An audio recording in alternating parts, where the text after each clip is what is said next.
कल हम लोगों ने पढ़ा था प्रश्नावली 3.1 का तीनों सवाल, जो तीनों का तीनों ग्राफ कंप्लीट हो चुका है। आज हम 3 एग्जाम्पल पढ़ेंगे। 3.1 के 3 ठो एग्जाम्पल हैं। उन तीनों एग्जाम्पलों को आज सॉल्व करेंगे और उनका ग्राफ बनाएंगे। तो चलिए हम लोग उदाहरण नंबर 1 में चलते हैं। तो आप लोग निकाल लेंगे किताब में एग्जाम्पल नंबर 1। एग्जाम्पल नंबर 1 है, अखिला मेले में 20 रुपये लेकर जाती है और वह चरखी की सवारी करना तथा हुपला खेल खेलना चाहती है। इन स्थितियों को बीजगणितीय तथा ग्राफीय रूपों में व्यक्त कीजिए। मतलब अखिला नाम की कोई लड़की है, वो मेला जाती है, जैसे कि आप लोग कहीं मेला जाते होंगे। तो वो मेला जाती है, टोटल कितना रुपये उसके पास है जी? 20 रुपये है। कुल कितने रुपए है? 20 रुपये। वहाँ पर वो जाती है तो देखती है कि एक चरखी की सवारी है। चरखी समझते हैं? मतलब एक होता है ना मशीन, जिस पे बैठ जाइए और वो चारों तरफ घूमने लगता है। तो वो चरखी की सवारी तथा हुपला खेल खेलना चाहती है। कितने प्रकार के खेल? एक चरखी की सवारी और एक हुपला खेल।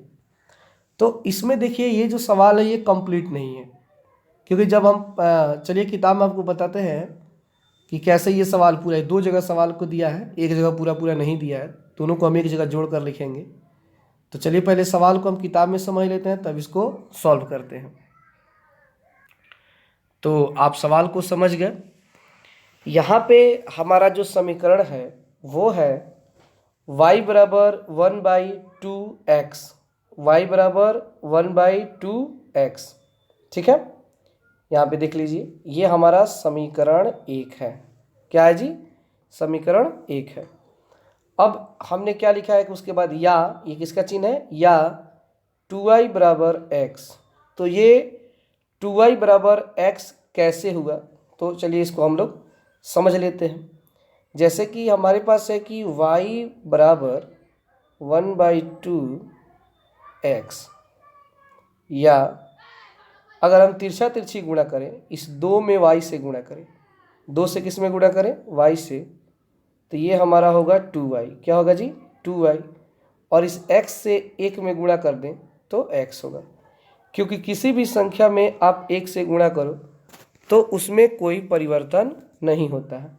जैसे आपने 1 से x में गुणा किया तो उसका मान x आ गया।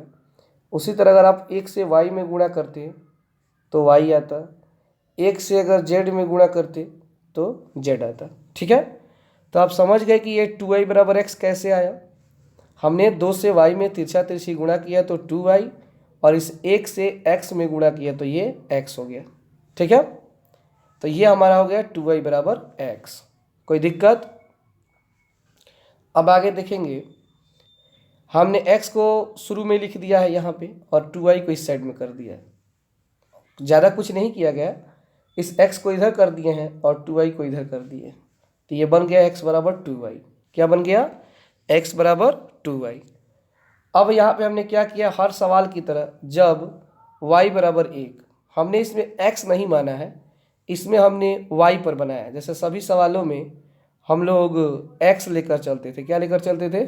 x। लेकिन आपकी इच्छा है, आप जो मन करे, y भी मान सकते हो, x भी मान सकते हो, ये आपकी इच्छा के ऊपर है। तो हमने y बराबर क्या माना है? 1 माना है। तो हमने x का x रख दिया, बराबर का बराबर लिख दिया, ये 2 का 2 लिख दिया, और बीच में कोई भी अंक नहीं तो गुणा होता है। बीच में कोई भी अंक ना हो तो गुणा होता है। जैसे अगर लिखा है कि 2y, तो 2y का अर्थ हुआ है कि 2 गुणे y। क्या होता है? 2 गुणे y। तो 2 का 2 और y का मान क्या माने हैं जी? 1 माने, तो यहाँ पे 1 रख देंगे। तो इसलिए x बराबर 2 गुणे 1 आ गए। अब आगे देखेंगे, जब x का x लिख देंगे और 2 में 1 से गुणा करेंगे तो 2 हो जाएगा। अभी बताया है कि किसी भी अंक को आप 1 से गुणा कीजिए तो उसमें कोई परिवर्तन नहीं होता है। तो x का मान कितना आ गया? 2 आ गया। अब फिर से एक बार और, जब y बराबर 2, हमने y का मान क्या रखा? 2 रखा, तो इसलिए x बराबर 2y, समीकरण को उतार दिए, और समीकरण को उतारने के बाद से ये आप x का x लिख दिए, 2 का 2 लिख दिए, बीच में कुछ नहीं होता है तो गुणा होता है, और y का मान हमने 2 माना है तो यहाँ पे 2 लिख दी। तो x का x, ये x का x और 2 दूना 4, 2 दूना कितना होता है 4 होता है। तो आप क्या देखते हैं कि जब आपने x का मान जब आपने y का मान 1 रखा तो x का मान 2 आया, जब आपने y का मान 2 रखा तो x का मान 4 आ गया। तो पहला समीकरण हल हो गया। इसी तरह दूसरे समीकरण को भी हल कर लेंगे। तो यहाँ पे देखिए दूसरा समीकरण लिखा गया है 3x + 4y = 20, ये समीकरण 2 है। कितना है जी? समीकरण 2। इसमें हमने x बराबर 4 माना है, y नहीं लेकर चला है। क्या लेकर चला है? x। आपके इच्छा के ऊपर है, आप जो मानना चाहो, मानो तो x मान सकते हो, मानो तो y मान सकते हो।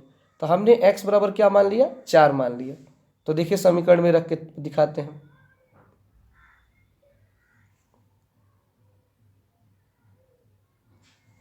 यहाँ पे आप देख लीजिए,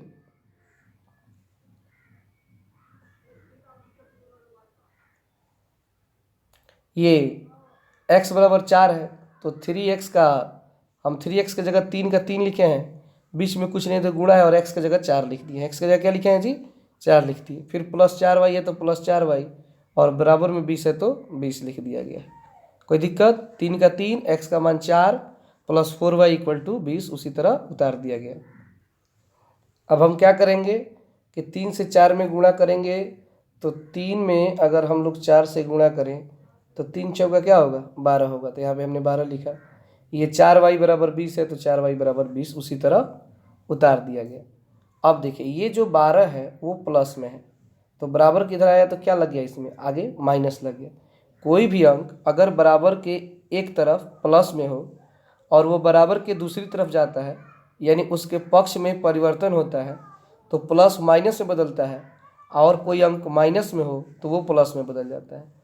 तो यहाँ पे आपका 4y बचा है तो ये 4y का हमने 4y लिख दिया और प्लस में जो 12 है वो बराबर किधर आया तो -12 हो गया। तो 20 - 12, जब 20 से 12 घटाएंगे तो क्या आएगा? 8 आएगा, क्योंकि 20 से 12 घटाएंगे तो 8, 4y का 4y, और 4y में 4 गुणा में है तो कहाँ जाएगा? वो बटा में चला जाएगा, और पहले से तो 8 है ही तो 8 के बटा में चला जाए तो y = 8/4, और 4 से जब भाग देंगे 8 में तो कटाएंगे तो कितने मर्त में कटेगा? 2 मर्त में, क्योंकि आप भाग दे दो 4 से 8 में तो 4 दूना 8 होता है। ये पूरा पूरा कट गया कितने मर्त में? 2 मर्त में। तो y का मान 2 आ गया। फिर से हमने क्या रखा यहाँ पे जी? जब y = 2, अब की बार y का मान 2 रखा है। इसके पहले वाले में हमने x का मान रखा था, सॉरी हमने y = 2 नहीं रखा है, x = 0 रखा है, x = 0। तो समीकरण उतार दिए 3x + 4y = 20, तो 3 का 3 और बीच में कुछ नहीं तो गुणा और x का मान 0, प्लस का प्लस 4y का 4y = 20। 3 में 0 से गुणा करेंगे तो 0 हो जाएगा और 4y का 4y = 20। ये 0 में 4y जोड़ेंगे तो केवल 4y होगा और 20 का 20। यहाँ पे आप देख लीजिए जो 20 गुणा में है, जो 4 गुणा में वो कहाँ जाएगा? बटा में। तो 4 पचे कटाएंगे तो 20, क्योंकि अगर 4 से हम भाग दे दें 20 में तो कितने मर्त में कटेगा? ये 5 मर्त में। तो 4 पचे 20, कितने मर्त में कटा? 5। तो y का मान 5। तो इसको हमने सॉल्व कर दिया, यानी कि जब हमने x का मान 4 रखा तो y का मान 2, जब x का मान 0 रखा तो y का मान 5 आ गया। तो ये हमारा आंसर हो गया। अब इसका चलिए हम लोग ग्राफ खींच करके आपको दिखा देते हैं। तो चलिए पहले इसको उतार लीजिए।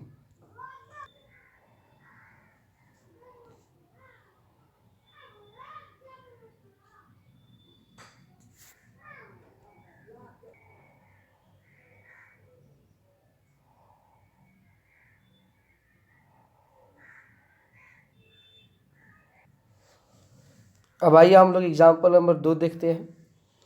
रोमीला एक स्टेशनरी की दुकान में गई। रोमीला नाम की कोई लड़की है, वो स्टेशनरी के दुकान में जाती है। ठीक है, किस दुकान में जी? स्टेशनरी के दुकान में। रोमीला इसमें एक लड़की है, और स्टेशनरी का अर्थ समझते हैं जी आप लोग? स्टेशनरी का अर्थ होता है कि वैसे किताब कापी का दुकान जो होता है ना, जहाँ पे किताब कापी खेल कूद का सामान ये सब मिलता है, उसको हम लोग स्टेशनरी का दुकान बोलते हैं। जैसे कि मान लीजिए काशी पुस्तक सदन, बीके पुस्तक, अर्जुन पुस्तक, ऐसे जो भी मतलब पुस्तक के दुकान है किताब के, उसको स्टेशनरी का दुकान बोला जाता है। तो दुकान में गई और 9 रुपए में, कितने रुपए में, 9 रुपए में 2 पेंसिल, पेंसिल समझते हैं ना, 2 पेंसिल खरीदती है तथा 3 रबड़। मतलब हो सकता है कहीं उसको ग्राफ का सवाल बनाना हो या कोई भी फिगर वाला सवाल बनाना हो, तो वो दुकान में जाती है तो 2 ठो खरीदती है पेंसिल और 3 ठो खरीदती है रबड़, और टोटल मिला के देती है दुकानदार को 9 रुपया। कै रुपये देती है जी, 9 रुपया देती है। उसकी सहेली, अब उसी की एक सहेली है, उसके साथ गई होगी कोई, जिसका नाम है सोनाली। उसका नाम क्या है, सोनाली, ने रोमिला के पास नई तरह की पेंसिल और रबड़ देखी। अब क्या होता है कि रोमिला जब ये खरीद कर जाती है स्कूल में, तो वहाँ पे उसकी एक सहेली है जिसका नाम है सोनाली, सलोनी नहीं, सोनाली। तो वहाँ पे वो जाती है तो देखती है कि रोमिला के पास भाई 2 पेंसिल है, रबड़ है नया नया। अब उसके भी मन में आता है कि मैं भी ऐसा खरीदूंगी। होता है ना कि अगर कोई भी चीज़ कोई बगल में खरीद कर लाए, अच्छा दिखता है, तो आप लोगों को ही मन करता है कि उसको हम लोग खरीदें। तो वो क्या करती है कि, और उसने भी 18 रुपये में उसी तरह की 4 पेंसिल और 6 रबड़ खरीदी। अब वो गई तो 18 रुपये में 4 पेंसिल खरीदती है और 6 रबड़ खरीदती है।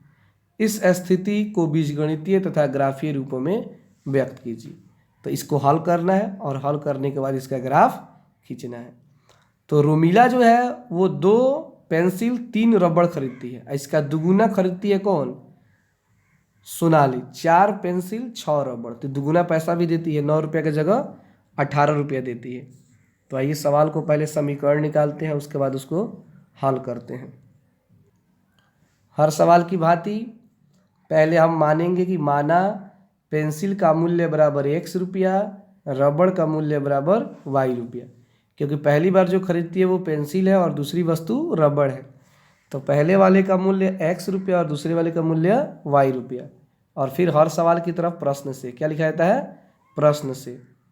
उसके बाद हम लोग क्या करेंगे, समीकरण निकालेंगे। कैसे, तो देखिए, जब रोमिला गई दुकान में, कौन गई,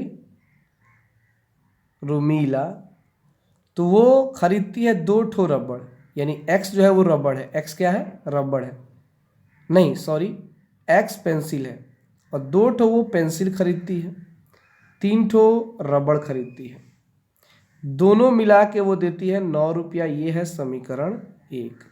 कौन है जी, समीकरण 1। फिर सोनाली जाती है तो 4 पेंसिल और 6 रबड़, ये देती है रुपया कितना, 18। तो ये समीकरण 2। अब समीकरण 1 और 2 को हल कर देंगे जैसा कि हर सवाल करते हैं। तो लिखेंगे समीकरण 1 से, जब x बराबर 0, जब x बराबर 0, तो जहाँ पे समीकरण 1 है और उसमें x जहाँ पर होगा वहाँ पे x का मान क्या रख देंगे, 0 रख देंगे। तो 2x है, तो समीकरण हमारा क्या है, देख लीजिए यहाँ पे समीकरण है 2x + 3y बराबर 9। तो ये 2 का हम 2 लिख दिए, बीच में कुछ नहीं होता है तो गुणा, और x का मान 0, + 3y बराबर 9 का + 3y बराबर 9 उसी तरह उतार दिए।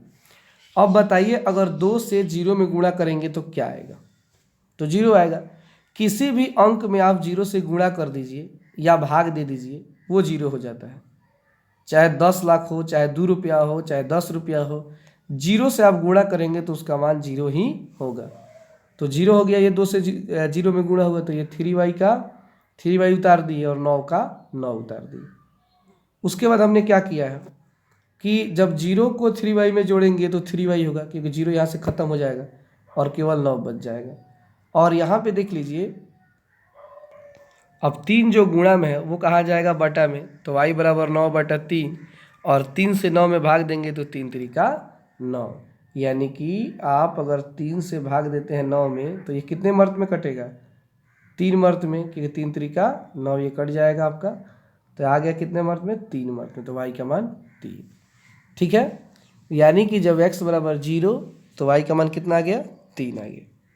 अब y आ गया, अब x बराबर 3, x बराबर क्या रख रहे हैं जी, 3 रख रहे हैं। तो देखिए y का मान क्या आता है, x बराबर 3, तो 2 का 2 और x की जगह 3, 3y बराबर 9 का 3y बराबर 9 लिख दिए। अब 2 से 3 में गुणा करेंगे तो 2 3 6, 3y बराबर 9 होगा, 3y बराबर 9। फिर जो 6 ये प्लस में है बराबर किधर आएगा तो माइनस में, तो 9 से 6 घटाएंगे तो 3, और ये 3y का 3y उतार देंगे। और 3 गुणा में है, ये जो 3 है वो क्या है गुणा में, तो कहाँ जाएगा इसके बटा में जाएगा, तो y बराबर 3/3 आ जाएगा। y बराबर कितना आएगा जी 3/, यहाँ पे y बराबर 3/3, 3 से 3 कट जाएगा एक मर्त में, तो y का मान 1। तो हमने पहले समीकरण को हल कर दिया कि जब x का मान 0 तो y का मान 3, जब x का मान 3 तो y का मान 1। ये हमारा आ गया समीकरण 1 का हल। अब चलते हैं हम लोग समीकरण 2 पे। देखिए समीकरण 2 से, समीकरण 2 क्या है, 4x + 6y बराबर 18।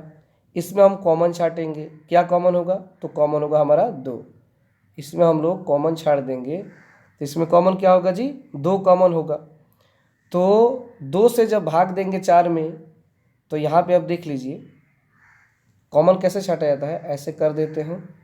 यहाँ पे आप लोग कर लीजिएगा, हम नहीं किए हैं, समझाने के लिए नहीं किए हैं। यहाँ से 2 से भाग देंगे 4 में, तो 2 दूना 4, तो 2x। 2 से 6 में भाग देंगे तो 2 तिहाई 6y, और 2 में 18 से दूना 18। तो देखिए क्या आ गया 2x + 3y बराबर 9। यानी सेम वही समीकरण आ गया जो समीकरण 1 था। समीकरण 1 क्या था, 2x + 3y बराबर 9। यानी रोमिला जब मार्केट गई थी तो 2 पेंसिल 3 रबड़ खरीदी थी 9 रुपये में।